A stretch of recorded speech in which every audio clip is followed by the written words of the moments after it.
What's up? This is Bluey Robinson, and you're watching Amaru on TV. It is what it is, baby. Good afternoon, sir. What's up? How's everything today? Everything's so good, man. Everything's nice. Weather's shining, sun is shining. It's good.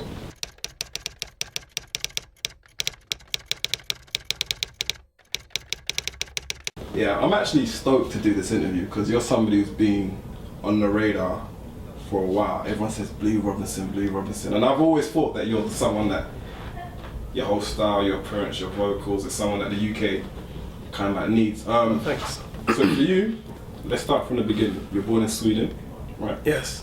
Then you moved to is it Hackney? Yeah, I moved to Clapton. Clapton. Yeah, and then I moved to Manor House, which is just a bit further north. And I lived there for like 10, 11 years. And then I moved to Tottenham for a little while. And I went to school all around around North London. And then I moved to South London, South East. Okay. Yeah. And was it for a while you was working? Actually, let's start. You actually did some acting, right? Tell me a bit about the acting. Well, when I was in primary school, I used to do like dance classes at lunchtime, which was like Indian dance, and it was just they announced it in assembly and was like, yeah, there's dance classes. If you want to come today at lunchtime, it's Indian dance, and it was just me and two other girls turned up, and that was it. And then I was like, oh man, I'm not only doing it, but I just stuck at it because it was good to do anyway. It was interesting. And then the teacher said after a couple of weeks, she said, there's auditions for Lion King, which is a new musical coming out. Do you want to audition? And I was like, cool. I told my mum, went to auditions and stuff, and I got to the last audition, but I didn't get in. And they were like saying how I should maybe have some vocal lessons and strengthen my voice a bit so I can perform on stage, you know. And then from that, my mum met somebody whose son was also auditioning, a woman who said I should go to the drama agency that her son goes to, and stuff like that. So it kind of just, I started going to a workshop, did more acting, did some musicals, did EastEnders, The Bill, some adverts. Billy for a while. Yeah, I did Billy Jackson in EastEnders for like one episode. Still on the CV though, isn't it? Yeah, still, yeah. And that's kind of the acting that I did. And you were raised as a single parent by just your mum, right? Yeah. And you have what, 3 sisters? Yeah. So how was that for you actually growing up? Just your mum raising you? How was it growing up? It was, I don't know how to explain it. It's like, I mean, did you find it difficult not having I mean, I suppose like I think I just had my own way of dealing with it. I used to have like a really bad temper growing up, like and stuff like that, and like I used to have to like have like a bit of like a mentor kind of person who would talk to me in my school, and it was, you know, it's just life though, isn't it? You know, you just get on with it really. I don't know. I think at the time I didn't know how to handle the situation, like having a dad and then him going and then coming back for like a year when you're like 16 and then just going again and, you know, no word, nothing. It can mess with your heart, mess with your inside a little bit, and I don't know, I just had to learn to deal with it. But my mum is just the rock, you know. She did everything for us, like made sure we grew up right, you know. So that's good to hear. And Ryan Leslie, what happened there? Because I think he did a remix to one of your songs. Yeah, he did a remix to I Know, which was a single that we brought out independently before I got signed and stuff.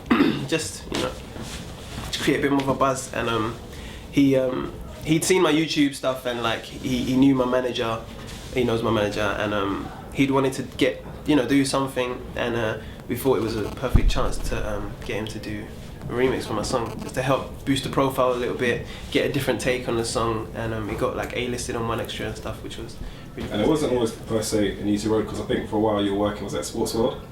How do you know this? How do you know this? Sports World, then was it Charlton? Yeah. How do you know that though? Serious? I can't reveal my sources. Yeah. Oh, do you? No? Nah, I'll play it, you didn't tell me. Yeah, I worked at Sports World for Undercover. Undercover detective. Yeah, detectives, man. Yeah. I told you, man, your name's top. Yeah, I worked at Sports World in Charlton for about a year, just over a year, just trying to get some extra money and stuff like that while I was in college. And I couldn't deal with it. That is not That's not my path. Did you still have that musical ambition at that time? Oh yeah, I've had my musical ambition since I was about 3 or 4. So I've always known that's what I wanted to do. That was just something to, I don't know, to get some extra money, I guess. Fund my music and that kind of thing. Get that you actually. Yeah. Some people just want to think it's gonna happen overnight, but you actually. No. Because I was doing my acting and stuff like that as well, so I'd get money from that, but it wasn't. You know, you can't just rely on that because it's not regular. Sometimes you won't have anything for like 7-8 months, you know. So I was working in sports world, and it was just I couldn't take it after a while, man.